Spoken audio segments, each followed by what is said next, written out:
আসসালামু আলাইকুম প্রিয় বন্ধুরা, কেমন আছেন? আশা করি ভালো আছেন। আজ আপনাদের সামনে দারুণ একটি ওষুধের রিভিউ নিয়ে হাজির হয়েছি। ওষুধটির নাম অ্যারোস্টোমক্স 500 mg ক্যাপসুল। এর জেনেরিক নাম অ্যামক্সাসিলিন ট্রাইহাইড্রেট। এটি প্রস্তুত করেছে স্বনামধন্য কোম্পানি অ্যারোস্টো ফার্মা লিমিটেড। এখন জানব অ্যারোস্টোমক্স এর কাজ কী, খাওয়ার নিয়ম, পার্শ্ব প্রতিক্রিয়া, সতর্কতা ইত্যাদি। চলুন কথা না বাড়িয়ে মূল আলোচনায় ফিরে যাই। অ্যারোস্টোমক্স এর কাজ। অ্যারোস্টোমক্স হচ্ছে একটি অ্যান্টিবায়োটিক জাতীয় ঔষধ যা বিভিন্ন ধরনের গ্রাম পজিটিভ ও গ্রাম নেগেটিভ ব্যাকটেরিয়ার বিরুদ্ধে কার্যকরী।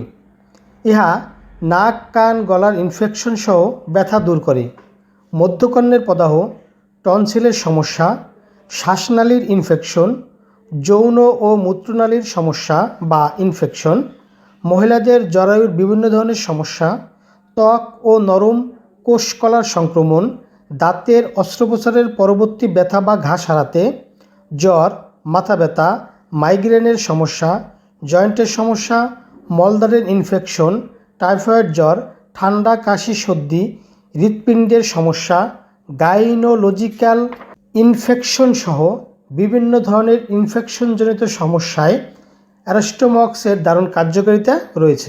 সেবনের নিয়ম: প্রাপ্তবয়স্ক 500 মিলিগ্রাম করে দিনে 3 বার অথবা আপনার নিকটস্থ একজন রেজিস্ট্রিকৃত ডাক্তারের পরামর্শ নিয়ে সেবন করুন, কেননা ডাক্তার আপনার বয়স, ওজন এবং রোগের উপর ভিত্তি করে ডোজ বা মাত্রা কম বা বেশি করতে পারেন।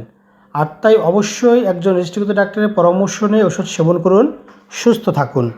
পার্শ্ব প্রতিক্রিয়া। পার্শ্ব প্রতিক্রিয়াগুলো মৃদু মাত্রা এবং ক্ষণস্থায়ী। এগুলো হচ্ছে ডায়রিয়া, বদহজম, র্যাশ ইত্যাদি। গর্ভাবস্থায় ও স্তনদানকালে ব্যবহারের সতর্কতা অবলম্বন করা উচিত। সতর্কতা: চিকিৎসা চলাকালে ব্যাকটেরিয়া বা ছত্রাকজনিত সুপার ইনফেকশন হওয়ার সম্ভাবনার বিষয়টি বিবেচনায় রাখতে হবে।